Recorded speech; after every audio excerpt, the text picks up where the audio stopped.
No programa de hoje, vamos conhecer mais de perto as transformações, os benefícios, os riscos e a polêmica que acompanham um tema que atravessa diferentes culturas e camadas sociais em quase todos os cantos do planeta. O filósofo francês Michel Foucault, como milhares de outras pessoas nos últimos anos, não deixou de se manifestar a respeito. E ele disse: a verdadeira questão é a sobrevivência das crianças e não a sua geração. Ou seja, pratica-se a anticoncepção não para que as crianças deixem de nascer, mas para que as crianças que nascerem possam viver uma vez nascidas.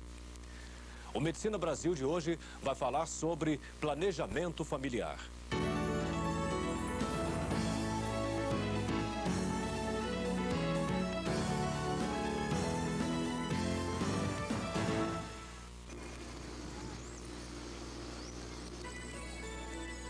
Nos últimos 30 anos, o mundo vem discutindo intensamente a possibilidade e o dever dos pais de planejar suas famílias. Em 1968, a primeira Conferência Internacional sobre Direitos Humanos, realizada em Teherã, reconheceu a anticoncepção como direito humano básico. A primeira conferência refletia a preocupação mundial com as condições de vida que as famílias, especialmente as do terceiro mundo, poderiam oferecer a seus filhos. Mas os encontros internacionais que trataram da anticoncepção, a partir daí, incorporaram outros aspectos às iniciativas de planejamento familiar.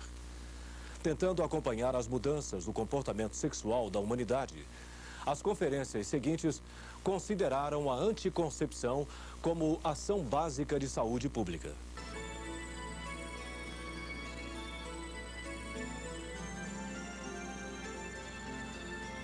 Na época, eu fiquei mãe solteira. Então, o fato de ter mais filhos me apavorava, né? Aí eu não podia tomar pílula. Tudo que eu tinha tentado não estava dando certo. Aí eu fui lá na Unicamp, numa consulta ginecológica na época. Já faz bastante tempo, nem me lembro direito. E foram oferecidos vários métodos, né? Camisinha, umas injeções, umas geleias, umas coisas lá que eles oferecem. E tava o DIU também. Na época ele era meio desconhecido, porque há 15 anos atrás. Mas eu preferi ele, deu certo, coloquei, me dei bem. Nunca mais voltei assim pra tirar, pra arrumar filho. Não. Eu fiquei mãe com 17 anos. Então eu não pensava em nada, sabe? Não, eu nem sabia como que nascia um filho, sabe? Eu achava que era cesárea, se não fosse cesárea eu não sabia como que ia ser. E hoje, 17 anos depois, eu não penso em voltar lá na Unicamp, tirar o DIU para engravidar. A Universidade de Campinas oferece o Centro de Atenção Integral à Saúde da Mulher desde 1987. O serviço dá atenção à saúde reprodutiva em geral e não apenas à anticoncepção. Mais de 90% dos pacientes são mulheres. No Centro de Atenção Integral à Saúde da Mulher, o atendimento começa com uma explicação de todos os métodos anticoncepcionais. Na palestra, as mulheres tiram as principais dúvidas e conhecem de perto como funciona cada contraceptivo. Depois, uma orientação individual com um médico aponta fatores de risco e contraindicações. O exame físico e ginecológico é a última etapa do atendimento. Mas não adianta todo esse trabalho de educação se o paciente não tiver os métodos à sua disposição. Não adianta uma pessoa escolher o método de preferência se a gente não tem à disposição. É preciso que o método esteja disponível, que seja grátis ou a um custo muito baixo, porque isso também faz uma grande influência. O serviço de planejamento familiar tem que ser feito por profissionais habilitados para esse atendimento e o acesso deve ser livre. O que se precisa é um esquema adequado para o segmento, ou seja, assim que a usuária ou o usuário tiver alguma preocupação, alguma dúvida, tem que estar o serviço aberto para que seja atendido assim que essa dúvida ou esse problema apareça. Iniciativas como a do Centro de Referência da Unicamp são numerosas hoje no Brasil, se levarmos em consideração o panorama do planejamento familiar no país há 10 ou 20 anos atrás. Mas ainda são incipientes se comparadas aos programas desenvolvidos no primeiro mundo, onde o planejamento familiar está associado a uma estratégia de educação e informação mais eficiente. Até que ponto a expansão dos serviços voltados para a anticoncepção proporcionou melhorias nas nossas condições de vida? Será que os avanços na qualidade de vida dos brasileiros e na saúde das mulheres atendidas foram proporcionais à diversificação do atendimento? O ensino da contracepção esteve ausente do currículo das escolas médicas do Brasil por mais de uma geração. Ainda hoje, não são todas as escolas que incluem o manejo dos métodos anticoncepcionais na prática dos alunos. Embora sejam restritas as oportunidades de orientação e assistência, mais de 2/3 das mulheres brasileiras fazem uso de métodos contraceptivos e grande parte corre riscos desnecessários pela utilização inadequada desses métodos. Algumas sociedades médicas, como a Febrasgo, tentam minimizar as falhas do ensino médico na educação continuada do ginecobstetra. O planejamento familiar é um contexto em que o casal procura o profissional de saúde para que haja uma discussão em que eles vão escolher livremente um método contraceptivo para poder espaçar as suas gestações e para poder ter os filhos no momento em que desejarem. O planejamento familiar tem outras funções também, como impedir uma gravidez indesejada e prevenir uma gestação de alto risco. Eu acho que ainda nós temos muito a realizar em termos de planejamento familiar no Brasil, porque as taxas de abortamento provocado no Brasil são taxas altas. E eu acho que nós deveríamos ter um amplo programa de atendimento à jovem no que tange ao esclarecimento do início da sua sexualidade, bem como a métodos contraceptivos que elas deveriam ter conhecimento e acesso. Para tanto, eu acho que deveria ter uma política nacional enfocando escola, universidades, igreja e vários segmentos das sociedades para poder dar a essas jovens todas as informações necessárias. Eu acho que, basicamente, nós teríamos que ouvir a paciente que nos procura em termos de busca de um método contraceptivo, e essa paciente deveria ser informada de todos os métodos contraceptivos existentes, ressaltando vantagens e desvantagens de cada método. O homem deve fazer parte integrante de todo o atendimento de planejamento de família. Nós deveríamos sensibilizar mais o adolescente para motivá-lo em termos de utilização de métodos contraceptivos, principalmente o preservativo, e ele tem que entender que ele não está só preservando a sua saúde, mas ele está preservando a saúde da sua companheira. Do ponto de vista ético, hoje, nós sabemos que quase nada infringe o código de ética no que tange à anticoncepção. Mas existe a ética de cada um. Nós não podemos insinuar métodos contraceptivos ou mesmo realizar procedimentos contraceptivos ditos definitivos, irreversíveis, como a laqueadura e a vasectomia, em pacientes jovens que não têm uma maturidade e que desejariam, certamente, depois de alguns anos, terem filhos. Sem dúvida nenhuma, o maior benefício do planejamento familiar é permitir que a jovem tenha o exercício da sexualidade sem a penalização de uma gravidez não programada. O primeiro não foi planejado, veio. O segundo também não foi planejado, mas veio também. Um filho é bom demais, né? Mas agora a gente já tem 2, é um menino e uma menina. E também esperam uns tempos.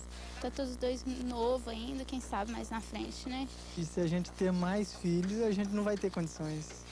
Porque educar 3 filhos já é, o salário que a gente ganha já não é fácil. Há 6 anos eu tenho o Gil, né? Eu já tinha meu caçula mais novo.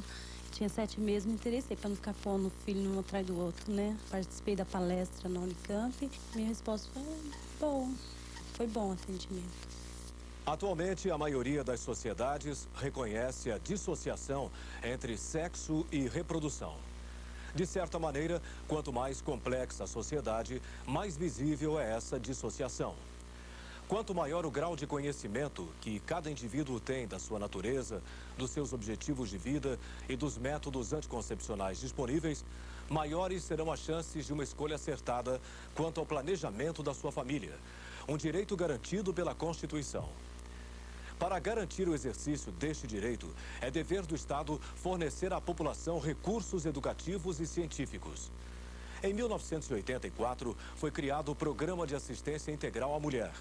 Este programa, coordenado pelo Ministério da Saúde, tem 3 linhas básicas de ação. A primeira é a regulamentação. A tarefa do Ministério, tendo em vista a lei, é dizer como é que a gente traduz na prática aquilo que o Congresso Nacional tornou legal. Então, essa que é a nossa tarefa, vamos dizer, de regulamentação. Normatizar a atuação dos profissionais da área é a segunda linha de ação do Ministério da Saúde. Para acompanhar os avanços legais e tecnológicos, o Ministério revisa sistematicamente o Manual Técnico de Assistência ao Planejamento Familiar. É um documento que contém orientações sobre como organizar um serviço de saúde para assistência ao planejamento familiar e também informações científicas sobre todos os métodos anticoncepcionais que são recomendados pelo Ministério da Saúde. A terceira linha de ação é o desenvolvimento de políticas de financiamento. Hoje se discute uma parceria entre os governos federal, estadual e municipal. Na atualidade, alguns estados e alguns municípios, principalmente os municípios de médio e grande porte, nos últimos 2 anos começaram a comprar e a fornecer métodos contraceptivos para suas clientes. Mas, infelizmente, essa não é uma realidade para o Brasil todo. E como o financiamento da anticoncepção não é barato, ele é razoavelmente caro, é preciso que haja, enfim, uma contribuição dos 3 níveis para que a gente possa ampliar o acesso para um grande número de mulheres. O nosso principal objetivo é diversificar a oferta para que as mulheres possam fazer anticoncepção com segurança e sem risco para a saúde. O governo federal traduz a lei para os médicos, estabelece normas de conduta e propõe formas de financiamento. Mas são os estados e municípios que executam as ações, como a distribuição dos métodos contraceptivos. Os serviços de saúde municipais e estaduais também devem estar preparados para orientar a comunidade. É o caso do Hospital Materno Infantil de Brasília. O HMIB promove palestras para a população. Quem participa se informa sobre as características de cada método, suas indicações e contraindicações. A enfermeira-chefe tira dúvidas e explica as vantagens de se proteger da gravidez indesejada. O HMIB, além de fazer uma palestra educativa toda quarta-feira, aberta ao público, que essa é a finalidade do programa, é de ensinar a ter saúde, ele faz treinamento, é referência do Ministério da Saúde no Distrito Federal para treinamento de médicos na área de planejamento familiar. Cabe ao médico orientar a respeito dos métodos contraceptivos, mas a escolha é sempre do paciente. Paciente informada é paciente sadia, é paciente que continua a usar método contraceptivo, assim como qualquer medicação. Paciente que não é informada, ela tem uma alta taxa de desistência do método ou usa inadequadamente e, consequentemente, ela vai ter uma gravidez. Segundo a doutora Regina Celli, as secretarias estaduais podem contar com o Ministério da Saúde para implantar serviços de planejamento familiar. Além da assessoria técnica, o governo federal produz materiais educativos como folders, kits com métodos contraceptivos, álbuns seriados e instrumentos de registro, como o cartão da mulher. Se algum estado tiver a intenção de implantar a atividade de planejamento familiar nos seus serviços ou estimular a implantação nos serviços do município e estiver tendo dificuldades, nós assessoramos esse processo, né? Nós podemos acompanhar e orientar e trazer experiência já realizada em outros estados para aquele estado. Um estudo realizado em 1986 mostrou que no estado de São Paulo, 75% das mulheres em união legal ou consensual entre 15 e 44 anos usavam algum método anticoncepcional. À primeira vista, esses dados levariam à impressão de que as mulheres brasileiras teriam a seu dispor sólidas oportunidades de uso de métodos anticoncepcionais. Mas uma observação cuidadosa dos dados revela que de cada 5 mulheres, 4 utilizam apenas 2 métodos, a pílula e a esterilização definitiva. Planejamento familiar. Não sei nada. Planejamento familiar é um controle com pílulas anticoncepcionais, né? Com controle de médico, né? No próximo bloco você vai ver quais são os métodos anticoncepcionais disponíveis e vai ficar sabendo quais as indicações e os riscos de cada caso.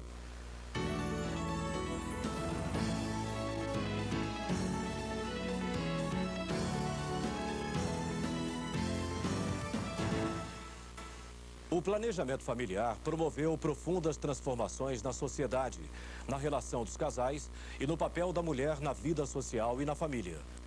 Do mesmo modo que conquistou um novo lugar no mundo através da anticoncepção, a mulher, com raras exceções, vem arcando quase na totalidade com o ônus do planejamento familiar.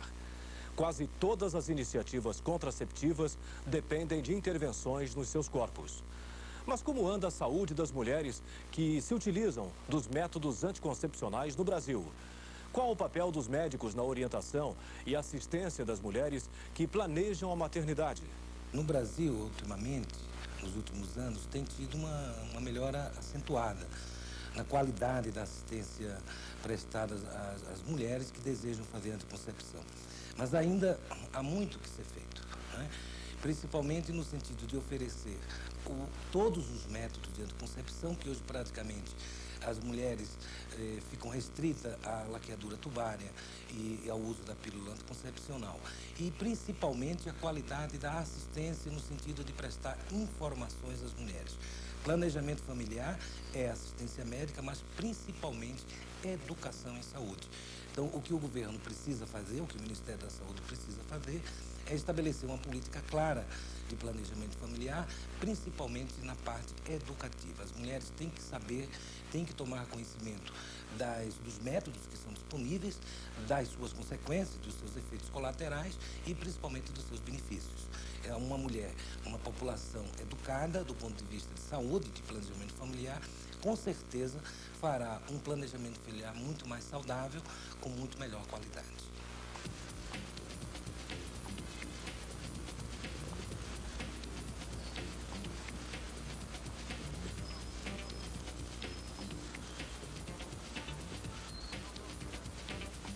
Planejamento familiar?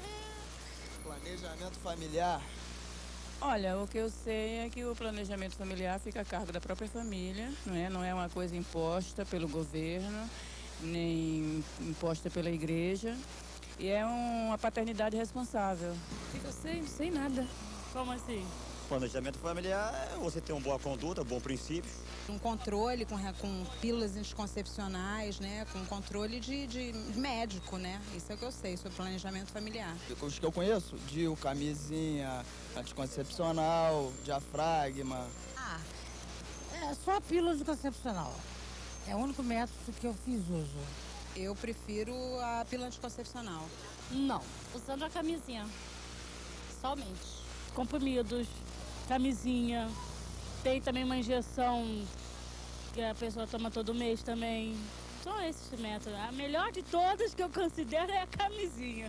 Camisinha, pílulas anticoncepcionais, tabela. Conheço, mas eu sou contra. Principalmente diafragma e o DIU, porque eu já perdi várias amigas, problemas de câncer, porque usavam isso. Mas aconselho que usem, né? Quem não toma anticoncepcional, filho, que usam mesmo. O único problema que eu tive, que toda mulher tem, né? Que isso aí é normal, é quando você começa a tomar anticoncepcional cedo, você depois quer engravidar e não consegue, né? E foi o que aconteceu comigo, que eu só fui engravidar com 30 anos de idade. Agora, né? Que eu consegui ter um filho. Segundo um levantamento da Unicamp em 1986, mais de 5% das mulheres estavam esterilizadas antes de completar 25 anos e quase 20% antes dos 30. Isto significa que 1 em cada 5 mulheres brasileiras chega aos 30 anos sem chances de procriar. Em outro estudo semelhante, entre mulheres que tinham sido esterilizadas por volta de 3 anos antes da entrevista, foi constatado que 50% das submetidas à ligadura antes dos 25 anos haviam se arrependido. Por que há tantas distorções no quadro da utilização de métodos anticoncepcionais? O que pode ser feito para alterar esses índices? Algumas distorções existem, né? Primeiro que o Brasil iniciou a discussão do planejamento familiar de forma errada. Baseada em decisões de países do primeiro mundo, tentou implantar no Brasil o controle da natalidade. E a partir daí aconteceram várias distorções na utilização dos métodos de planejamento familiar. Hoje, os índices absurdos de laqueadura tubária, de ligadura tubária, estão basicamente, são decorrentes dessa política deliberada do governo, principalmente dos governos militares, no sentido de conter a população brasileira num país de dimensões continentais. Esse é o primeiro equívoco do governo brasileiro, à época da ditadura, quando tentou estabelecer um controle da natalidade num país de dimensões continentais. E aí essas distorções passaram a acontecer. Daí, as mulheres brasileiras praticamente utilizarem dois tipos de planejamento familiar. A ligadura tubária, com suas consequências graves para a própria segurança populacional do Brasil, e os comprimidos anticoncepcionais. Então, essa é uma distorção que eu visualizo de forma muito clara. Quer dizer, a tendência das mulheres brasileiras de utilizar praticamente esses dois métodos, por falta até de conhecimento e de oferta de outros métodos, às vezes muito mais adequados para a sua utilização. Segunda distorção, a questão da automedicação. Então, hoje as mulheres ainda compram o anticoncepcional sem controle de receita médica. O uso do anticoncepcional, que hoje dá uma garantia muito grande à saúde da mulher, é preciso que seja feito com orientação médica para evitar os seus efeitos sobre a saúde das mulheres. Qualquer droga tem um efeito secundário, que é preciso ser rastreado pelo médico e perfeitamente indicado. A outra questão que eu considero importante é basicamente a questão da oferta desigual de serviços de planejamento familiar. Então, hoje, algumas mulheres, ou faixas populacionais, ou faixas sociais, têm um acesso muito mais adequado às suas necessidades de receber assistência de saúde na área de planejamento familiar do que outras. Então, o que se pretende, o que se deve fazer é universalizar realmente o acesso da mulher aos serviços de planejamento familiar, que hoje em dia ainda são bastante precários.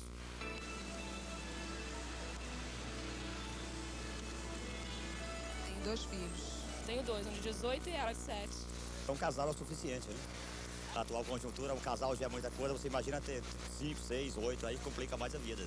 3. O primeiro já tá vindo agora. Como criar, como educar, como dar o de melhor, como dar tudo. Pensar no bolso. Se vai dar para que esse filho estude, se vai dar para uma boa escola, pensar se vai dar para tratar da sua saúde, porque não há hospitais, eles têm que pensar nisso, então é no bolso. Depois o amor até. Eu acho que isso aí cabe a cada família. Agora, o problema é que as famílias mais pobres, mais carentes, elas não têm conhecimento de como fazer isso, né? Não têm acesso aos métodos anticoncepcionais, não têm conhecimentos mesmo, foi no interior, né? Então, eu acho que deveria haver um esclarecimento por parte do governo, né, nessas comunidades carentes a respeito do assunto. Os efeitos benéficos da maioria dos métodos anticoncepcionais talvez sejam melhor avaliados num futuro próximo. Mas exemplos como o da crescente preferência pelo condom em decorrência da propagação da AIDS está causando mudanças favoráveis na epidemiologia do câncer do colo uterino sinalizam boas surpresas. Entre os métodos anticoncepcionais mais efetivos estão os hormonais e os DIUs. Os hormonais têm menor risco nas mulheres jovens e passam a ser menos indicados com o avanço da idade.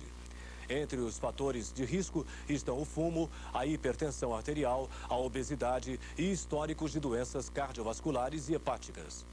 No caso do DIU, os fatores de risco estão relacionados à possibilidade de hemorragias e infecções genitais.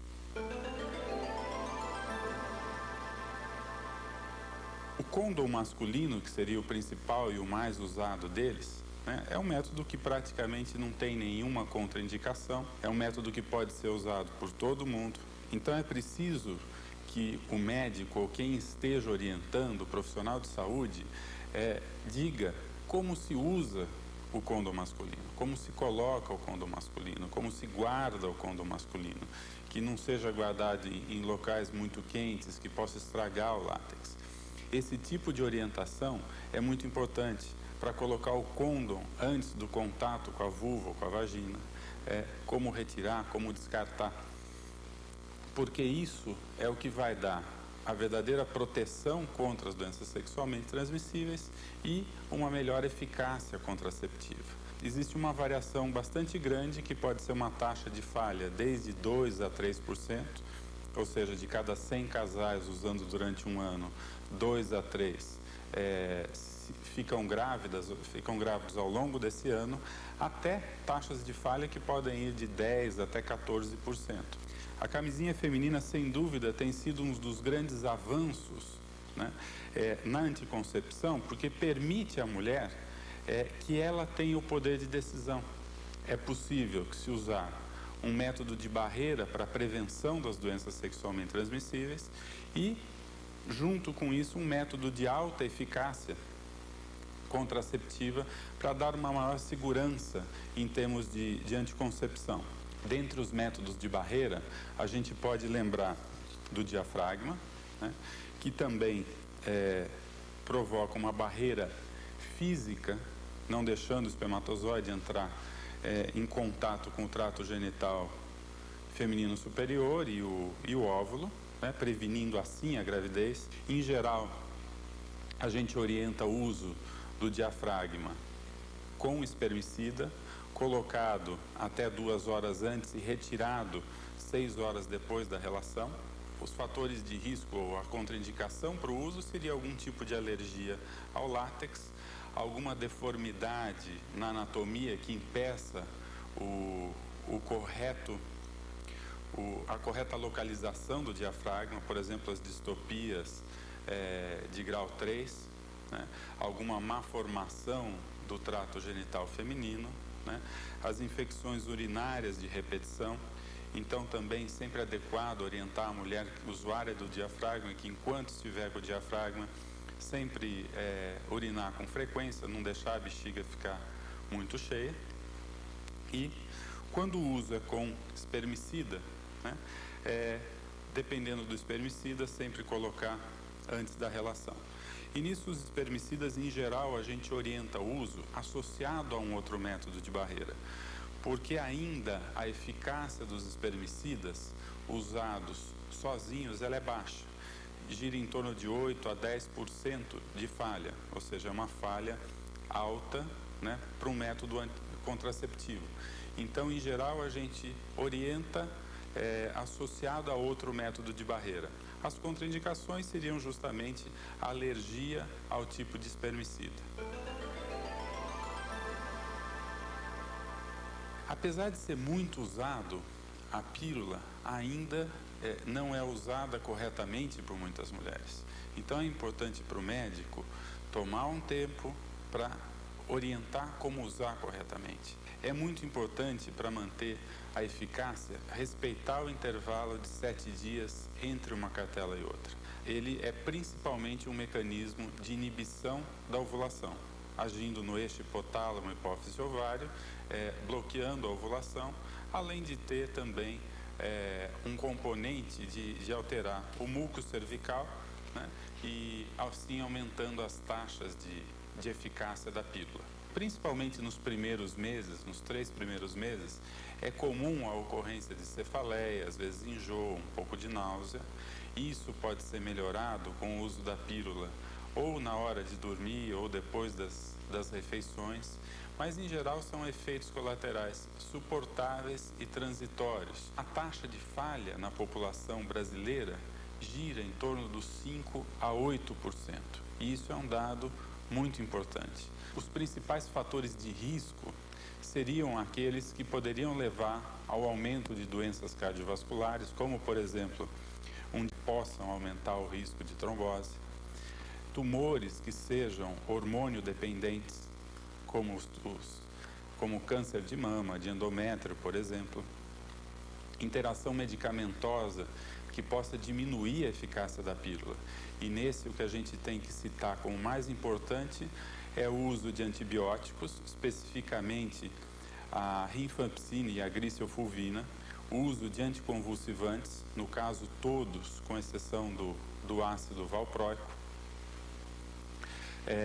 o fumo acima dos 35 anos, esse é um dos principais fatores de risco que a gente observa na população, exatamente pela grande proporção de mulheres que fumam nos dias de hoje. Daqui a pouco, a anticoncepção na adolescência e em situações especiais. Outros métodos contraceptivos. E por que tantas mulheres no Brasil são esterilizadas? A gente volta já.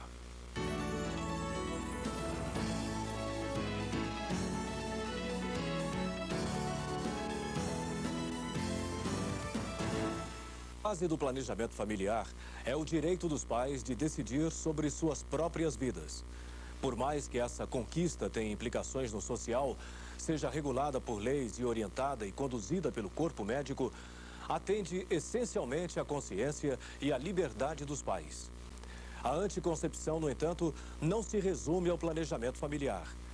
Diante das distorções na distribuição de renda no mundo, alguns dos governos optaram por desenvolver políticas de controle populacional através de métodos contraceptivos. Quais são as diferenças entre planejamento familiar e controle da natalidade? E em que medida as políticas de controle populacional influenciaram os projetos de planejamento familiar no Brasil? A diferença básica é de que o controle da natalidade é uma decisão governamental, uma decisão política de conter o crescimento populacional, com todas as consequências que podem vir.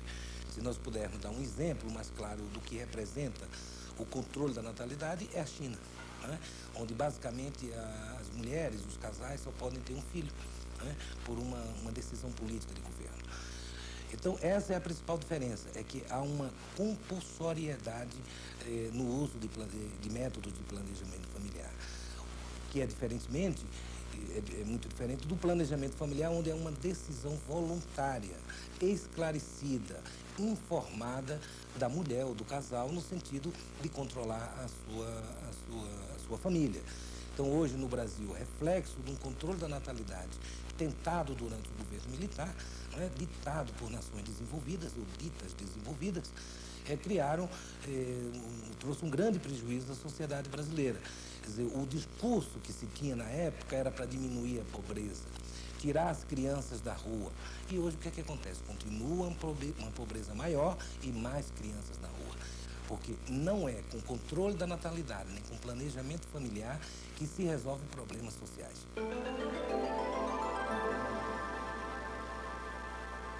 Os anticoncepcionais em relação à pílula seria que o componente estrogênico é um hormônio natural, não tendo a primeira passagem hepática. E com isso as repercussões em metabolismo de lipídio, metabolismo de carboidrato são mínimas, o que tornariam esses métodos também bastante seguros. A grande orientação é que o uso seja feito uma injeção a cada 30 dias. Então, é injetável mensal. 30 dias, mais ou menos 3 dias. Ou seja, a injeção pode ser adiantada ou atrasada por 3 dias, sem que isso comprometa a eficácia do método. São muito parecidos com aqueles das pílulas combinadas, tendo um pouco mais de liberdade de uso, por exemplo, nos casos de hipertensão moderada, já que a influência sobre o metabolismo é menor. A eficácia dos injetáveis é quase comparada à eficácia da ligadura de trompas. O que se observa é irregularidade menstrual nos primeiros meses de uso. A tendência é que, com o tempo de uso, os ciclos se tornem cada vez mais regulares. O outro injetável, que seria o trimestral, é aquele que só contém o componente progestogênico. Então, o que a gente não observa são os fatores de risco e as contraindicações decorrentes do estrogênio. Então, com isso, esse método pode ser usado num maior número de mulheres que, por apresentarem fatores de risco, não poderiam usar o estrogênio. O principal efeito colateral é a irregularidade menstrual e a amenorreia. Depois de 1 ano de uso, cerca de 50% das usuárias estão em amenorreia e esse número sobe para 70% depois de 2 anos de uso. E é um método que também pode ser usado durante a amamentação, o que é um dado muito importante. Em relação à laqueadura, não existem praticamente fatores médicos que contraindiquem a realização da laqueadura. O que sim existe são os fatores ou os critérios mínimos sociais de idade e paridade. O que é muito importante no caso da laqueadura é a orientação adequada para que a gente evite justamente o arrependimento. Arrependimento esse que tem sido observado com muita frequência em nosso país, tem aumentado em serviços de esterilidade como é exemplo o serviço de esterilidade da Unicamp. Isso é uma preocupação para que os casais estejam orientados, para que seja assinado um consentimento dando autorização para a realização da laqueadura ou da vasectomia. É um método seguro. A vasectomia também não está associada a problemas cardiovasculares ou risco de infarto no homem, não está associado com impotência ou perda de virilidade. A taxa de falha da laqueadura é em torno de 0,5 por 1000. A taxa de falha da vasectomia é em torno de 0,3 por 1000. Hoje em dia já não se usam mais os DIUs inertes, como era o caso do LIPS, por exemplo, e os DIUs são medicados, principalmente com cobre. O que faz a eficácia anticonceptiva desse tipo de método anticoncepcional é exatamente a atuação do cobre sobre o espermatozoide, sendo, portanto, um mecanismo pré-fertilização. O que se observa é um aumento da quantidade de sangue menstrual e um aumento de cólicas naquela mulher que já tem cólica ou aquela que não tinha, poder desenvolver algum tipo de cólica. O DIU não aumenta a taxa de gravidez ectópica. Proporcionalmente, se nós observarmos a relação entre gravidez tópica e ectópica, ela é maior no DIU, mas em números absolutos, o DIU não aumenta a taxa de gravidez ectópica em relação à população em geral. Também o risco de infecção com o DIU, ele só está aumentado durante os primeiros 20 a 30 dias de uso, ou seja, durante o primeiro mês. Em breve, também já deveremos ter à disposição no Brasil o que seria o DIU medicado com hormônio, no caso, o levonorgestrel. O universo da anticoncepção nos dias de hoje abrange desde os métodos comportamentais, que se baseiam na abstinência sexual periódica e na ejaculação extravaginal, até o uso de implantes, método anticoncepcional que funciona como alternativa à ligadura tubária. Os implantes contraceptivos apresentaram segurança e eficácia em dezenas de países onde vêm sendo usados, mas ainda não estão disponíveis comercialmente no Brasil. São constituídos de silicone polimerizado com hormônio no seu interior. A liberação contínua do hormônio na corrente sanguínea provoca o efeito contraceptivo. O mais popular de todos contém desogestrel, nomegestrol e eucometrina. Existem situações especiais de anticoncepção que necessitam de atenções redobradas. Entre as anticoncepções excepcionais estão a de emergência, que se aplica a casos de violência sexual, uso inadequado de métodos anticoncepcionais, falha anticonceptiva presumida e relações sexuais desprotegidas. As acompanhadas de doenças endócrinas, autoimunes, hematológicas, doenças sexualmente transmissíveis e cardiopatias. Além das situações consideradas especiais, há 3 fases na vida da mulher que implicam em procedimentos específicos em relação à anticoncepção: a adolescência, a lactação e o climatério.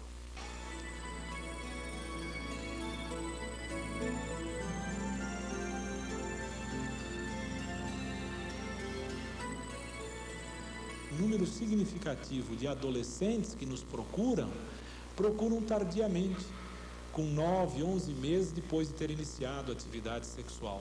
E muitas delas já tiveram gestações prévias que redundaram em abortos provocados. Os métodos contraceptivos da adolescência dependem basicamente das indicações e contraindicações. Nós não aconselhamos o dispositivo intrauterino em jovens que têm múltiplos parceiros. Nós orientamos a pílula contraceptiva naquelas que desejam, que não têm contraindicações, uma vez que a pílula não traduz nenhum malefício para o organismo da menina. Inclusive, já citado anteriormente, a pílula não causa alterações no crescimento e nem perturba a fertilidade futura dessas jovens adolescentes. Em relação a outros métodos na adolescência, nós não aconselhamos os métodos naturais, porque as jovens têm uma vida sexual extremamente irregular e elas poderiam nesse uso de métodos contraceptivos, redundar em falhas com gravidez.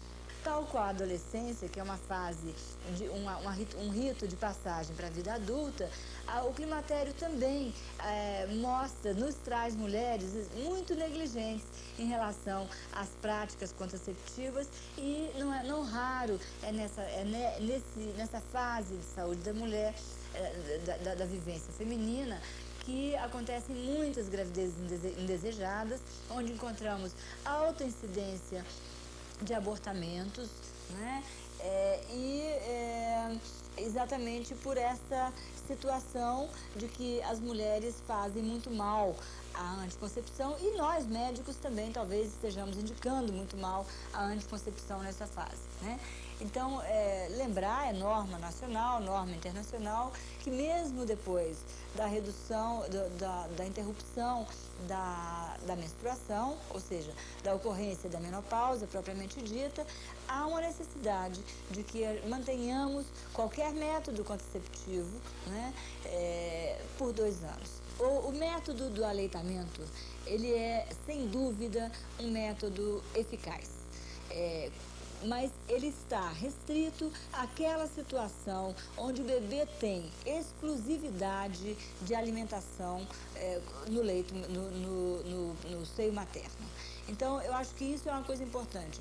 Nós, médicos, temos muita desinformação e muita insegurança de estar indicando o método, o LAN, que é o método de aleitamento materno, mas, no entanto, hoje todos os estudos nos asseguram uma alta taxa de eficácia, uma alta eficácia desse método, ou seja, um período anovulatório absoluto nas mulheres que estão alimentando seus bebês ao seio, mas com exclusividade. Chamar a atenção sobre isso porque nem mesmo uma fruta pode ser introduzido na alimentação do lactente. A Lei 9.263 de 1986 regulamenta o planejamento familiar no Brasil. No seu primeiro artigo está escrito: o planejamento familiar é direito de todo cidadão, observado o disposto nesta lei. O Medicina Brasil mostrou hoje os avanços e o caminho ainda a percorrer no planejamento familiar no Brasil. Até o próximo programa.